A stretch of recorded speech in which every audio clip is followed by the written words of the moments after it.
के नीले ब्रह्मांड का छेदन किया। बिरजा नाम की नदी थी, जब इसको पार कर गए और इस नीले ब्रह्मांड से 50 करोड़ हजार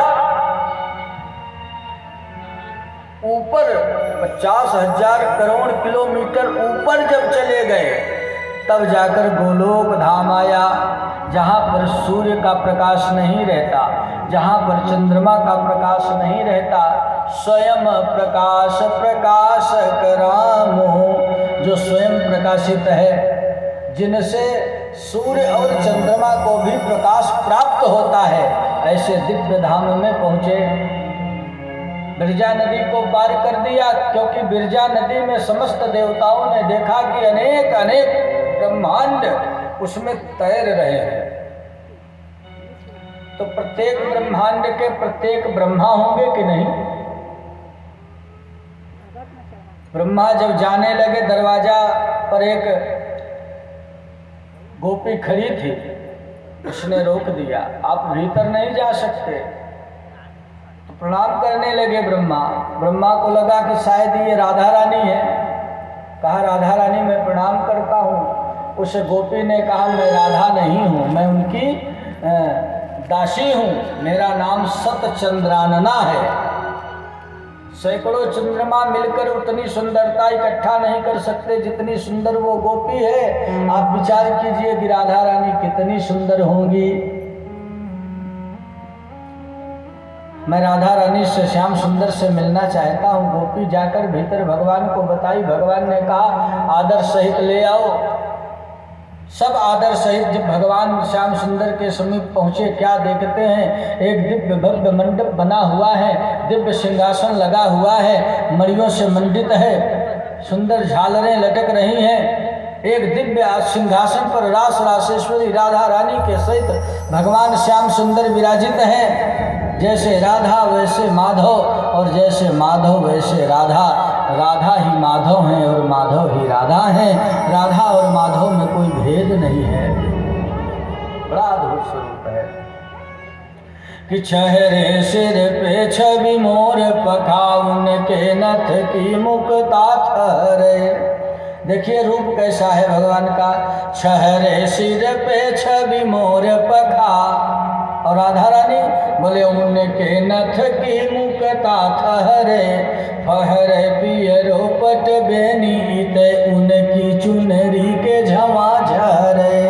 रस रंग भिरे अभिरे हैं तमाल मनोरस ख्याल लिए लहरे। नित ऐसे स्नेह सो राधिका श्याम हमारे हिये में सदा बिहरे। नित ऐसे स्नेह सो राधिका श्याम हमारे हिये में सदा बिहरे। ऐसे सुंदर स्वरूप को देखकर पृथ्वी देवी राधा रानी के चरणों में गिर पड़ी। भगवान नारायण जब झुकने लगे तो द्विभुजधारी कृष्ण ने भगवान नारायण को हृदय से लगा लिया। पृथ्वी देवी चरणों पर गिर पड़ी। भगवान कृष्ण ने कहा, देवी क्यों रो रही हो, क्यों आई हो मेरे पास? पृथ्वी देवी ने कहा, हे कृष्ण कन्हैया, हे प्राणेश्वर, हे हृदयेश्वर, अगर अब आपने कृपा नहीं किया तो अब मैं रसातल में चली जाऊंगी। क्योंकि नदी के भार को सहन कर सकती हूँ, पर्वत के भार को सहन कर सकती हूँ, वृक्ष के भार को सहन कर सकती हूँ, लेकिन देशद्रोहियों के भार को मैं सहन नहीं कर सकती।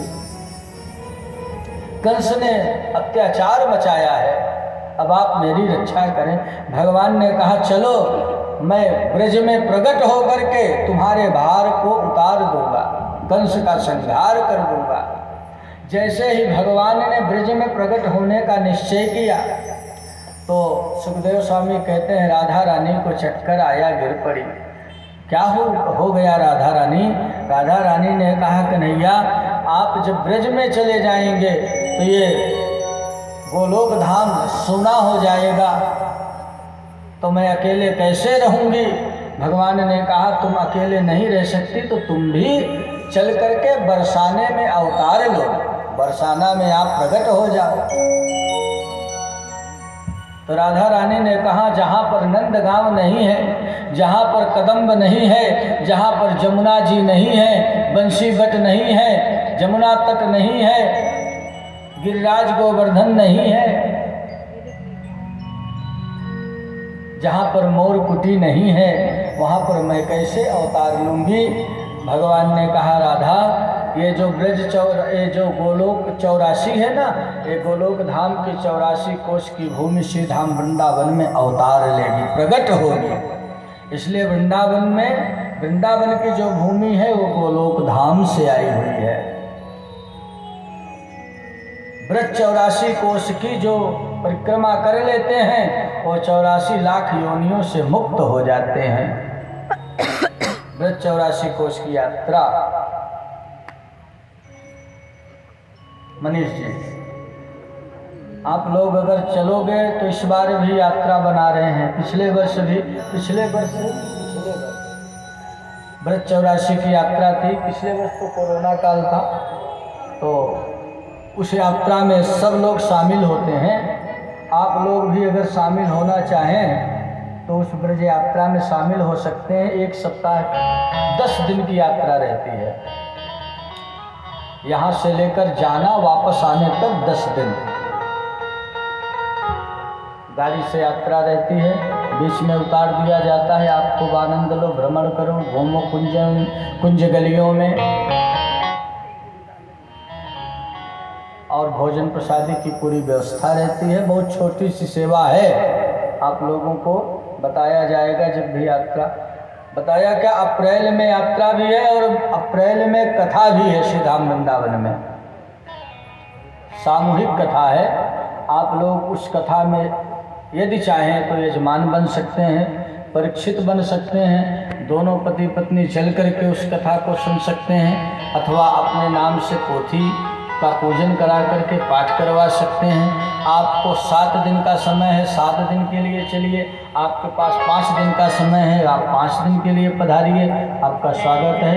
एक बड़ी सुंदर कथा श्री धाम वृंदावन में बिहारी जी के पास अप्रैल में रखी गई है।